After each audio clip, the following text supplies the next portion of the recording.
Welcome to లాలనర్. ఈ రోజు మనం ఇంట్రెస్టింగ్ విషయం తీసుకుందాం. ఈ రోజు మనం సోషల్ మీడియాకు నియంత్రణకు ఉన్న చట్టాల గురించి ఈ వీడియోలో మనం తెలుసుకుందాం.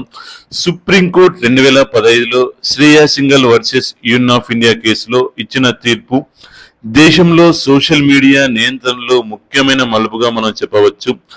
ఐటీ సెక్షన్ 66A సెక్షన్ వ్యక్తిగత స్వేచ్ఛను ఉల్లంఘించే విధంగా ఉందని పేర్కొంటూ సుప్రీంకోర్టు ఆ సెక్షన్ ను రద్దు చేసింది. ఆ తీర్పు భావ ప్రకటన స్వేచ్ఛను పరిరక్షించడంలో కీలకంగా నిలిచింది. అయితే దీనివల్ల తాము ఏదైనా చేయవచ్చుననే భావన ప్రజల్లో పెరిగిందనే అభిప్రాయాలు కూడా ఉన్నాయి.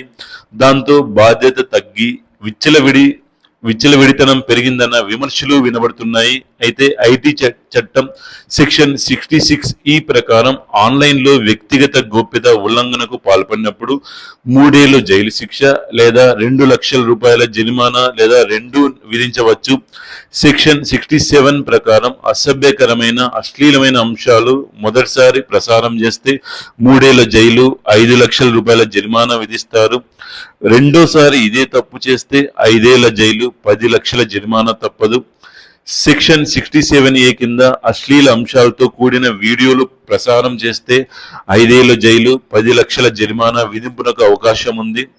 సెక్షన్ 69A ప్రకారం ప్రభుత్వానికి అవసరమైతే అనైతిక అంశాలను నిర్వహించే అధికారాలు కూడా ఉన్నాయి.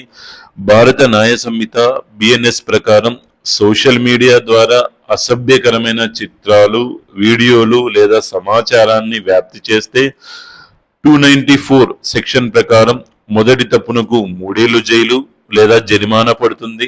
తర్వాత అపరాధాలకు శిక్ష మరింత తీవ్రంగా ఉంటుంది. సమాజంలో మహిళల గౌరవానికి భంగం కలిగిస్తే 78, 79 సెక్షన్ల ప్రకారం కఠిన చర్యలు నిర్దేశించారు.